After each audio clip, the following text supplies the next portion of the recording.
This is the stump of the white pine that I had to take down, and this was a chunk I just wanted to get off of there um, to get the what was going to be left as low as possible. But I want to show you this. This looks like brown cotton on the trunk, and there was one other spot like this further up on the trunk. You also might be able to see there's a dead red and black carpenter ant stuck in the sap, or next to the sap. And there's another ant over here that I think is alive that is kind of watching what I'm doing. These, I believe, are ant eggs. You can see, this camera won't focus on it, but there are small black dots, which I believe are the openings that the new ants would come out of. And let me show you the area. You see, I have a bucket of dirt there. So that's how low I got the stump. It's still about 4 or 5 inches tall, over and above the level ground, 4 inches, I guess, above the level ground. But underneath the rocks are extensive tunnels for the ants. And I am not going to mess with them. There's not much I can do. Every time I've filled it in, when I come back out here the next morning, there's more ants and there's more holes and more tunnels. So this is what I'm doing. I'm going to leave the rocks here, and I'm going to take that bucket of dirt and I'm going to plant it. I'm going to place the dirt around the tree trunk. I am then going to take some sedum plants, which are a drought-tolerant plant. And here's one type right here. And they have short needles, and they're similar to like a burro's tail or a donkey's tail, or they're in that same family. And I'm going to plant, they grow anywhere, and they're very hardy. This is a little messy right here, but I'm going to take something like this, if not from here, and plant it around the stump and in the dirt that I'm going to place there. And what that will do is, over time, it'll cover the stump. For the landlord to come through and get a tree company to remove the stump, they're not going to want to do that. I happen to know that because what they'll be doing is disturbing a huge carpenter ant nest, which means they will then have to spray. But the reason I don't think they will do that is because we are on the list for septic tank replacement. So if they come in with backhoes to rip up the whole backyard, they're going to be ripping this up anyway. So my goal is 2 things. One, I don't want to look at the tree stump and always be reminded that I had to cut down my tree. And 2, I want to make the yard look better because I've left a tree stump. So that's what I'm going to do. I'm going to place the dirt around the stump and held in place by the rocks for a while until the sedum really gets going, and then it'll be like a mini garden in the middle of the yard. And I'm sure they can mow around it if they have to, or they can easily rip it out if they want to. If they do put in septic tanks after I leave, that would all be ripped out anyway. In fact, they'd probably be ripping out the patios. So that is a way to deal with a stump you might have to leave in a yard. Now, when I'm indoors, I'm going to see that, which is little rocks, and I'm going to see sedum plants. The sedums bloom with yellow flowers held on 1-foot stalks. So it'll actually be very pretty in the middle of the yard. And it'll be better than looking at a tree stump. And I don't have to get involved with dealing with the ants. But getting back to the stump, if these are ant eggs, The spot that I had found further up on the trunk was much smaller and much flatter. And this is obviously quite thick and extensive. So this will get the pine sol treatment and then bleach. And this ant is alive, so I'm going to have to move him back over to there. Now I'm not sure if these sting. The reason I'm moving them is not because I'm overly nice. It's because I don't want any ants near the house. So I'm going to leave that there until I come out here with a bucket of pine sol to throw the whole thing in. And let's hope he's off of there before then. It's right here to the right of my finger. And all the ants in a colony are generally female at certain times of the year, mainly spring. There will be male ants that have wings and fly, and they do mate with the females, and then one female becomes a queen, starts a new colony somewhere else, and takes, I think some ant colonies take some females with them to start a colony, but generally the queen then all she ever does is have eggs hatch, and they're all female. So that's a little female ant sitting on a stump who better leave before she drowns in pine sol. The sedum fades just a little bit when you rip it up out of nowhere and plant it, but it will recover very quickly and start all new roots and definitely be settled in long before it gets cold or winter or anything. This is, somehow this had gotten broken. This is what the flowers look like.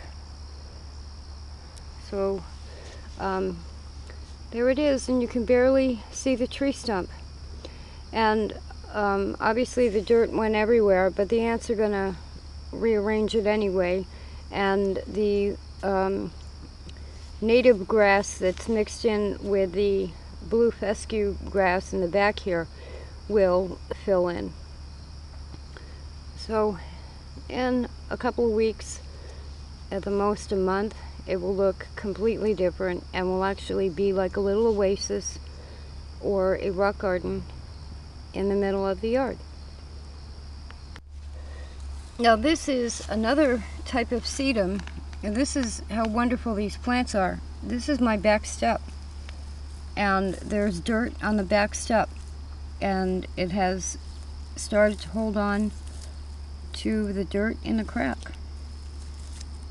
So depending on how that other one does, I may obviously, this does this all the time. Even if I pull it all out, it comes back again. In fact, I have like a large thistle doing the same thing to the right over here that I already cut down. But if that particular sedum doesn't do well in a couple of weeks, I'll pull some of this out. I have a big tub of it here near the back door, and I'll add this too. They both bloom about the same way. And here's my tree indoors. There's one piece of the stump left, which is soaking out in a bucket of pine sol in the backyard. This is the majority of the bottom of the trunk, and here is another section of the trunk that I had to take off because it wouldn't fit in my tree stand. So I'll have two nice logs, one with a couple of branches. Look at how beautiful that wood is. I absolutely love white pine. It's just such a beautiful tree. And so there's the two log pieces. I have a lot of little, they're almost like cookies, but they're little circles. These were when I took the little tiny stubs off the main trunk. I saved those, and this, I'll probably carve this into a ring of some kind. There are the branches that I could save, that will be carved probably into small wooden dolls next year or when they dry. The pine cones in a cheesecloth bag, drying. And the reason I'm using cheesecloth is because the seeds will dry in there because there's enough airflow. If there are any bugs, they'll be trapped in there. They won't get in my house. And if the pine cones open and drop seeds, they'll all drop right into the bag. And so there are the pine cones. And here's the tree. Very sad. This would have been an absolutely gorgeous Christmas tree. Now, I had to cut at least, well, this is probably 1.5 feet. That one's probably almost 1.5 feet. There's 3 feet. And if you come all the way up here, these are the other branches I took off of it. It's about 6 feet tall. So it was about 9 feet total in 16 years. And here it is in the house in a Christmas tree stand. And it's going to dry this way. I put it in the stand and it's got foil underneath it. I don't expect any sap to drip out, but if it does, the foil will catch it. And it's going to stay like this and dry until I can use it for carving wood. So this has been a series of videos of needing to take a tree down because of carpenter ants, which then were farming aphids, which caused not only damage to the exterior and the aesthetic value of the tree, but also to the growth of the tree because the tree is so dried out. It should not have been, it should have been thriving a lot more. It was absolutely a beautiful tree that I'm now taking with me this way. And hopefully I will be able to use all of this wood probably next year for carving. One other note, if you are an artist, there is so much interest in dry wood. All of this through here, there's so many little cuts and grooves and damage before I took the branch off. There's just so much interest in wood. Graphite, pen and ink, painting and gouache would work very well with this. This is, the darker area is what's called the heartwood. And that's where the real sap would be flowing through, that dark ring. And then there'd be less sap around it and very little toward the edges, so that if animals harm the tree at all, the actual sap and the growing of the tree is not affected. But especially if you look at this, look at that. Look at how much interest is in one piece of wood. So there is so much to take from a tree that has to come down. Now, I had said this got to be about 9 feet tall. It is about 6 feet. If I went at Christmas time to buy a Christmas tree, I would be getting the 6 feet of the top of the tree. Because if you look, this is an average Christmas tree stand, and even though the ring is 4 inches across, it would only take like a 3-inch or just under a 3-inch diameter trunk. This is 3 inches, and I had to cut this, no, the other one. This is 2 3/4, and I had to cut it off because it wouldn't fit down into the ring. But look at the interest that you could use for painting or drawing. So if you're not a carver, and you run into some kind of a problem where you have to take a small tree down in your backyard, if I were running an art class, I could give each student a stick and say, this stick is your best friend, and you're going to keep this stick for 6 months and you're going to draw it every day. It would be a wonderful way to train your eye on all the variations, and by the 50th drawing or the 60th drawing, you would start to understand the tree, possibly. So there's so many reasons why we need to grow trees, plant trees.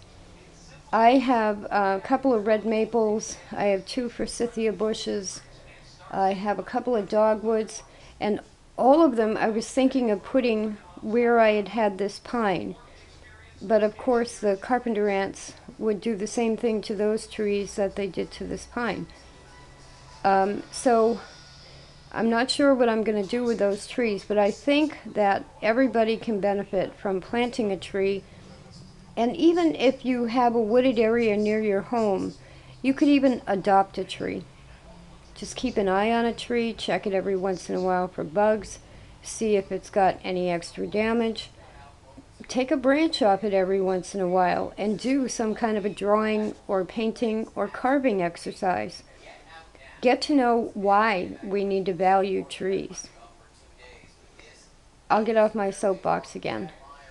But I'm not upset about taking down this tree overall. I was very upset in making the decision. I knew the decision was the right thing to do, as was disposing of the branches and everything. But now it is like Christmas, because now comes the learning and the growth and the drawing and the painting and the carving. Eastern white pine.